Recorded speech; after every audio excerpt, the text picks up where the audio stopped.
Hi, this is Steve from the G Suite Tips team here in the UK, and you can find us online at gsuitetips.com, and you can follow us on Twitter, on Google+, and of course visit our YouTube channel to find all of these videos of tips. So today's video tip is to show you the Goo.gl URL Shortener. If you've not come across this before, you might be aware of other URL shorteners out there, things like bit.ly or tinyurl.com, but maybe you don't know that there's one built right into your G Suite account. So I'll give you an example. Here is a website that we would highly recommend, G Suite Tips, and here's a tip about adding text rotation and accounting in Google Sheets. So I've read this. I think it's a great tip, obviously, and I think I want to share that with some people. So obviously I could just grab the link here and share that with some people. But what I might want to do is shorten that link to make it a bit more snappy, but also I can use some clever analytics tracking if I use the Goo.gl URL shortener. So here I am. I'm going to type in goo.gl, Goo.gl, okay, and head over to Google. And here we are, URL shortener.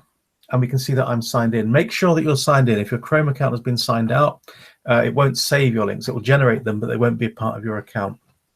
On this account here, I've got one previous shortened link, which has been clicked 3 times. So I'm going to grab this link and copy it and bring it across to this window, and I'm going to paste it into here. And then I'm going to click Shorten URL, and it gives me a preview. Gives me the opportunity to copy the short URL, which I'll do. Okay, and I can click done. And we can now see I've got 2 things in my little library now of shortened URLs.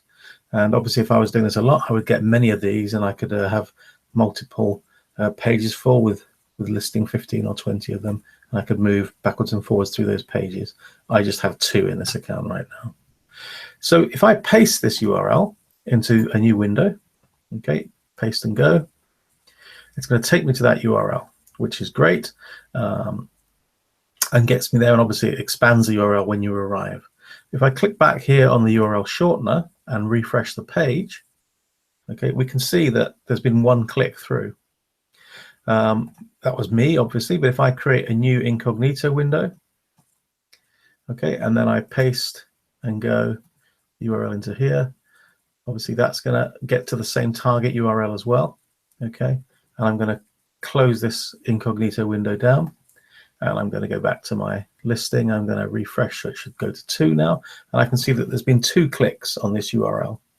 And if I just quickly hold down the control key and click and click and click, there's 3 more times I've opened that URL. If I refresh, I should see now 5.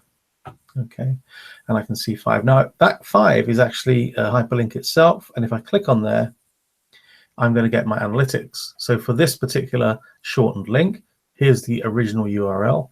It was created just a minute or so ago, and we can see that this has had total 5 clicks over this time frame of all time.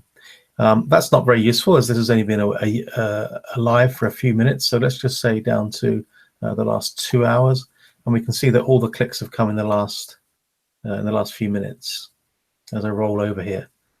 Okay, now with 1 user in 2 minutes on one browser, that's not very interesting, but you can imagine if you had a lot of clicks from different places. You can see referrers, unknown, and Goo.gl. So when I was clicking through directly from here, it's tracked that it's come from here. Those are those last 3 that I opened, and the unknown ones will be the 2 that I did manually, 1 in an incognito window and 1 in a new tab here. Okay, in all cases the browser was Chrome. In all cases, it says X11. That's because I'm on a Chromebook. Okay, was the platform, but you would see things like Mac or Android, etc., or Windows. And we can see that I'm based in the UK, as I said I was. So all the clicks have come from the UK. So you get some nice little analytics here that are very useful, again, depending on the volumes that you're getting for your users. So just to recap, you need to grab a URL of the target, you visit Goo.gl, I'll just go back, you paste it into here, shorten your URL, and then you're good to go. Make sure that you're signed in to your account when you do this so that you get your library of links. And that is today's tip. So thank you very much for watching. A reminder that we're at gsuitetips.com, and you can follow us on Twitter, and our G+, and of course our YouTube channel. And I hope to see you on the next one. Thank you.